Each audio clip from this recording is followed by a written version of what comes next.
Oke, halo Bapak Ibu semua, apa kabar? Jadi balik lagi bersama saya Fransiskus Wiguna. Jadi udah lama saya nggak buat video dan kemarin saya coba bikin polling, gimana kalau saya buat video saham Roket lagi. Jadi udah lama juga kan nggak buat video saham Roket. Nah, harapannya dari video saham Roket ini selain Bapak Ibu dapat eh, dapat referensi, mungkin bukan rekomendasi lebih tepat, tapi referensi sebuah saham yang layak untuk dibeli dan tentunya Bapak Ibu harus riset lagi juga. Diharapkan Bapak Ibu juga dapat ilmunya.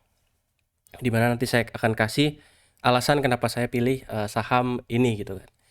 Nah, pertama-tama disclaimer dulu.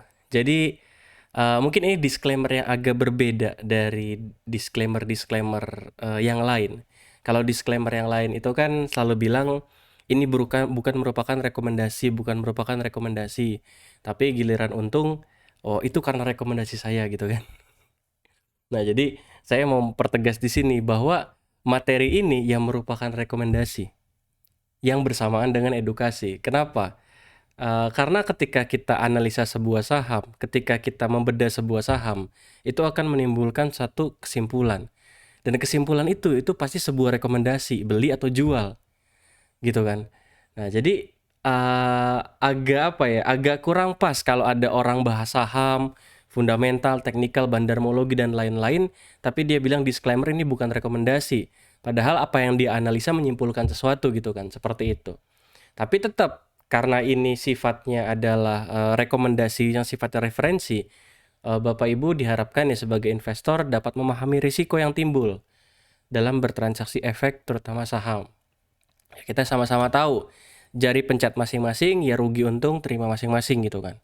Seperti itu. Yang kedua, kalau nanti ada kode sekuritas, misalkan broker ini akumulasi, itu merujuk pada pergerakan di balik investor tersebut. Jadi bukan bukan misalkan ada CC akumulasi berarti oh Mandiri Sekuritas bandarnya, bukan, tapi investor yang make Mandiri Sekuritas mungkin bandarnya gitu kan. Seperti itu. Jadi kita bicara di sini kode broker itu merujuk pada pergerakan investor di balik pergerakan broker tersebut. Seperti itu. Nah, buat Bapak Ibu yang nggak tahu, jadi saham Roket atau Tekor itu adalah salah satu playlist di channel ini yang sudah lama nggak upload. Terakhir kayak 2023, 2022 ini upload untuk saham TAYS gitu kan. Jadi simply di section ini atau di playlist ini kita akan bahas beberapa saham lapis 3 khususnya. Lapis 3 IPO yang menarik dari sudut pandang bandarmologi ataupun corporate actionnya. Seperti itu gitu kan. Nah, so far udah ada 8 video, dan semuanya fair. Analisanya salah benar nggak ada yang saya hapus. Yang pertama harta. Waktu itu harta kita kejar untuk window dressing di tahun 2020. Tahun 2020 ya sempat naik, turun lagi gitu kan. Walaupun harta ini sekarang udah jadi salah satu stock pick grup alumni dari 200 gitu. Nah, selanjutnya ada lagi truk Tama 1. Truk Tama 1 ini truk kita rekomendasi di sini, satu kita rekomendasi di sini, Tama kita rekomendasi di sini, ya ini gagal kalau bisa dibilang Tama. Karena yang gak roket-roket banget gitu kan, cuma naik paling berapa mungkin 10%, habis itu turun terus gitu kan, bahkan 50, gagal hitungannya Tama. Nah, yang nomor 2 itu saham lapis 3 itu cuma bahas sekilas review-review saham lapis 3 aja gitu kan. Nah, selanjutnya kita ada bahas Lucy waktu itu. Lucy dan Lucy Warren. Jadi waktu itu indikasinya Lucy dan Lucy Warren itu sepertinya mau direpo. Lucy-nya sorry. Lucy-nya itu sepertinya mau direpo atau mau di-maintain lah, karena transaksinya bolak-balik sama. Bapak Ibu bisa lihat dari videonya, Bapak Ibu mungkin bisa belajar sesuatu. Lalu selanjutnya saya bahas saham Elmas waktu itu. Saham Elmas saya bilang ini kurang baik karena distribusi terus. Dan ya sekarang harganya 50 gitu kan. Seperti itu. Lalu ada lagi saham SMDM kita pernah bahas 2021 akhir sekitar Desember. Ini kita bahas karena free floatnya kecil. Lalu ada Bino yang sampai sekarang belum bergerak gitu kan. Lalu ada TAYS gitu. Ini TAYS ini menarik karena bandarnya belum untung. Jadi kesimpulannya apa? Saya jelasin satu. Kesimpulannya seperti ini. Kesimpulannya adalah jadi Bapak Ibu sebenarnya Bapak Ibu itu nggak usah ikut kelas saya pun Bapak Ibu bisa belajar bandarmologi. Caranya gampang. Tinggal rajin ngulik video saya gitu kan. Bapak Ibu mau nggak ulik materinya gitu. Kurang lebih seperti itu. Nah, jadi dari 8 video ini mungkin 5 dari 8-nya Bapak Ibu bisa ambil jenis analisa yang berbeda-beda gitu kan. SMDM pakai free float, Bino pakai laporan bulanan walaupun belum berhasil gitu kan. Truk Tama 1 pakai DPS dan seterusnya gitu. Jadi Bapak Ibu bisa belajar buat contoh saham-saham lain. Nah, sekarang next-nya apa? Gitu kan, next-nya apa? Di Telegram kemarin saya bikin sebuah polling. Saya ada satu warrant menarik yang sepertinya layak untuk dibahas dan ini bukan untuk kita trading asik-asik, kita trading pendek ya. Ya, walaupun setelah video ini dibuat biasanya harganya spike dulu terus turun lagi. Jadi Bapak Ibu jangan FOMO. Gitu kan, gak usah FOMO. Nah, sahamnya adalah AMMS dan AMMS warrant. Bandar belum untung, direksi buyback, gitu kan. Bandar belum untung, direksi buyback. Jadi AMMS dan AMMS warrant ini, kedua ini itu sempat kita bahas dulu waktu awal IPO. Waktu awal IPO di 2022 di kisaran candle sini. Waktu itu kita bilang bahwa AMMS masih ada harapan karena broker summary-nya bagus gitu kan. Turun, ini akumulasi terus, naik, lanjut akumulasi terus, tapi seterusnya dia ambruk terus sampai sekarang ada di bawah harga Rp50 per lembar saham. Gitu kan. Nah, ini AMMS dari awal IPO sampai sekarang, kalau kita lihat pergerakannya cuma banyak transaksi bolak-balik aja. Mungkin kalau Bapak Ibu yang udah belajar lama bandarmologi familiar dengan pola seperti ini. Sebentar, saya ganti pointer dulu. Nah, polanya ZP lagi, PG lagi, lalu ada YP lagi, CP SH, IN, FS, FZ, PD, LH, MG, dan seterusnya. Jadi broker yang bertransaksi itu mirip semua. Kanan kiri sama. Nah, ini ciri-ciri dari potensi saham yang ada kepentingan. Biasanya kalau transaksi bolak-balik ini potensinya repo. Ingat ya, potensi belum pasti gitu kan. Seperti itu. Jadi transaksinya bolak-balik terus. Dan jujur saya agak kurang suka saham pola transaksi seperti ini. Kalau dia lagi posisi di atas atau lagi posisi naik gitu kan. Karena naiknya berarti tanpa akumulasi, cuma tuker-tukeran barang doang. Seperti itu. Nah, AMMS sendiri itu total lembar beredarnya ada 2,4 juta lot yang masyarakat ya. 2,4 juta lot harusnya kalau 8 bulan Agustus, September, Oktober, November, Desember, Januari, Februari, Maret, April. Oh, harusnya yang barang pengendalinya udah di unlock karena kan 8 bulan barang pengendali nggak boleh dijual sama bursa dan OJK. Gitu kan. Jadi harusnya per April ini barang pengendalinya udah bisa keluar. Gitu kan. Nah, terus apa yang buat saham ini menarik gitu kan? Itu pertanyaannya. Apa yang buat saham ini menarik? Yang pertama adalah yang buat ini menarik karena ada satu pihak yang akumulasi terus saham ini. Dan investor retailnya mostly jualan semua. Gitu kan. Dan investor retail mostly jualan. XC, XL, YP, CC, KK. Kalau kita lihat broker warna-warni di seller semua. Dan ada satu broker terpusat itu AZ itu ngumpulin cukup banyak. Dan kalau kita cek kalau kita cek daftar kepemilikan efek atau daftar perubahan kepemilikan efek itu salah satu direksi itu ngumpulin terus. Dan kalau Bapak Ibu cocokmologi ya, dalam tanda kutip Bapak Ibu cocokmologi, itu AZ-nya itu adalah direksinya ini gitu. Nah, direksinya siapa? Bapak Ibu bisa buka website bursa. Bapak Ibu lihat sendiri direksinya siapa, karena saya nggak mau sebut nama di sini.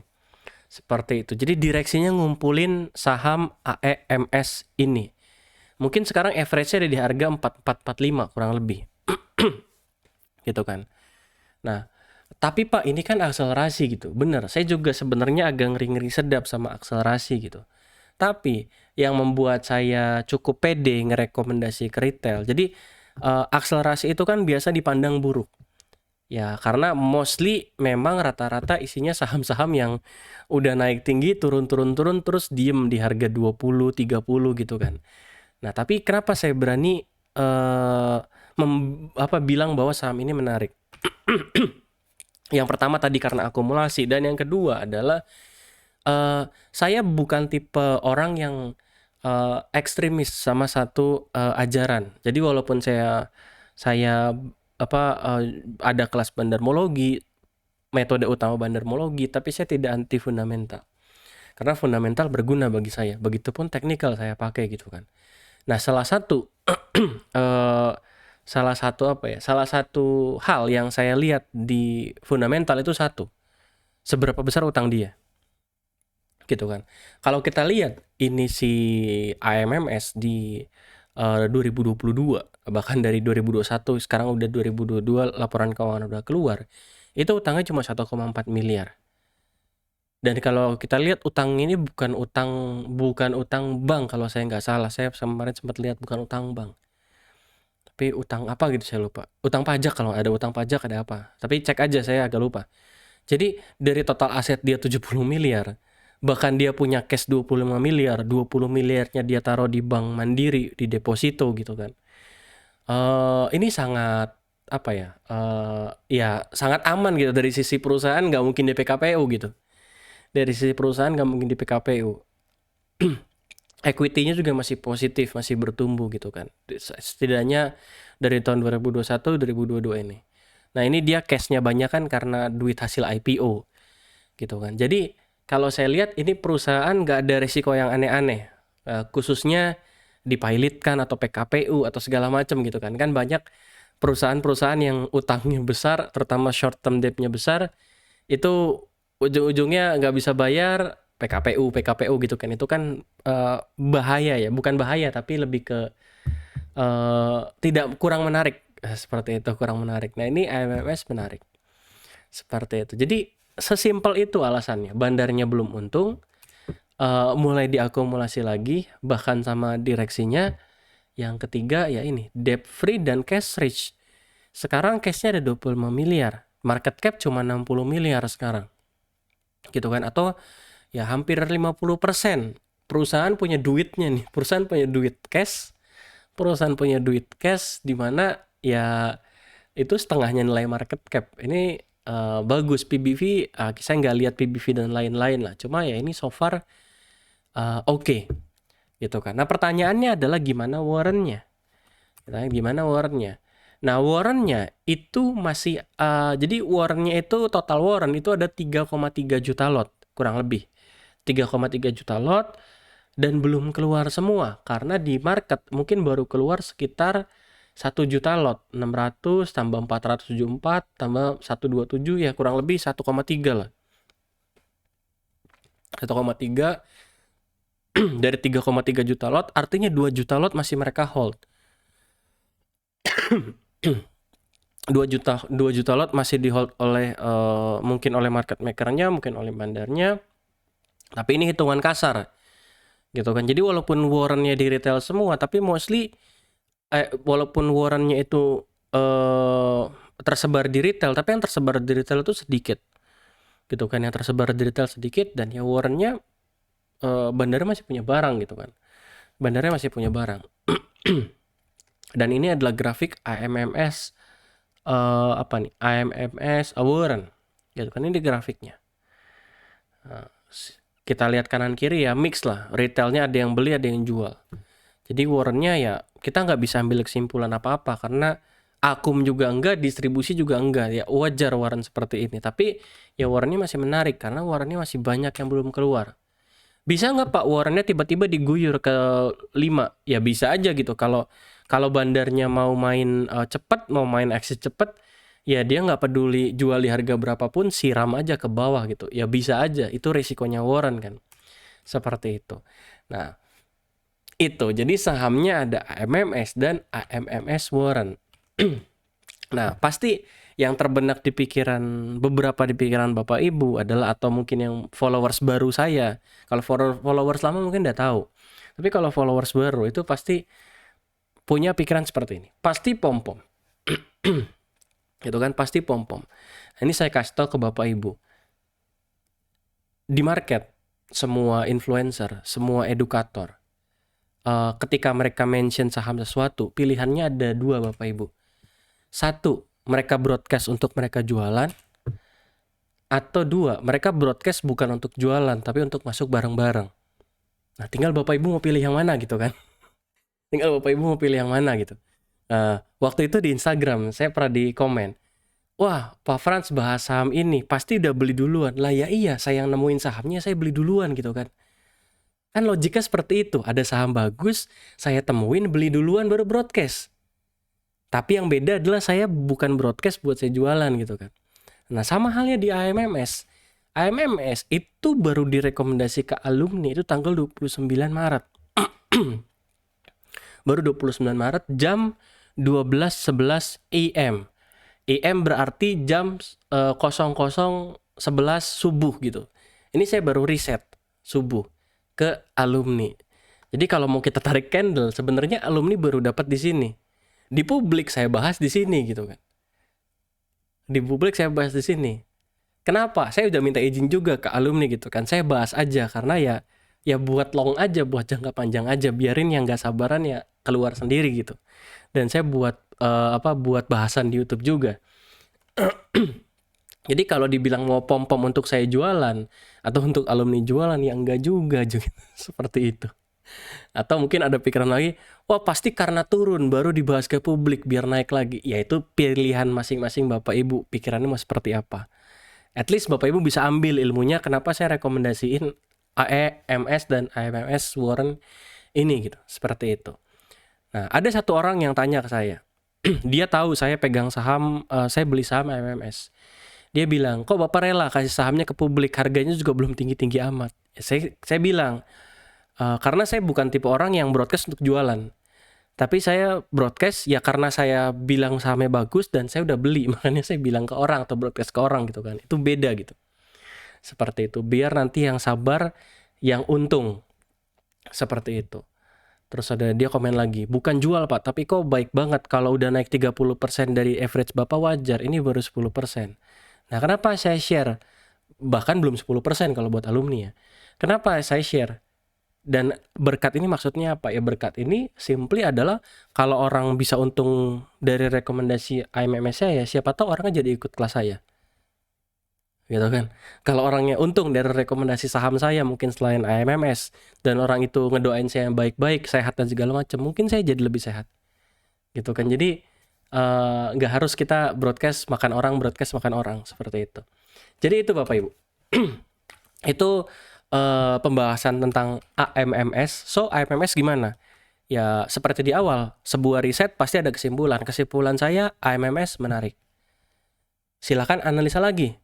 Bapak Ibu analisa dengan pendekatan Bapak Ibu masing-masing. Bapak Ibu yang lebih deep dalam fundamentalnya, silakan analisa dulu. Bapak Ibu yang cuma lihat teknikal, silakan analisa lagi. Gitu kan. Ya, untung rugi kita tanggung masing-masing gitu. Seperti itu. Gitu Bapak Ibu. Nah, itu buat AMMS ya, semoga hal ini bisa jadi pelajaran atau bisa jadi bekal untuk Bapak Ibu nanti kalau ada saham serupa dan saya nggak bahas, Bapak Ibu bisa nemu sendiri sahamnya. Seperti itu. Gitu Bapak Ibu. So, itu dari saya. Semoga bermanfaat seperti biasa dan sampai kita ketemu di video selanjutnya ya. Selamat pagi karena saya recordnya jam 2 subuh. Thank you semuanya. Sampai kita ketemu lagi.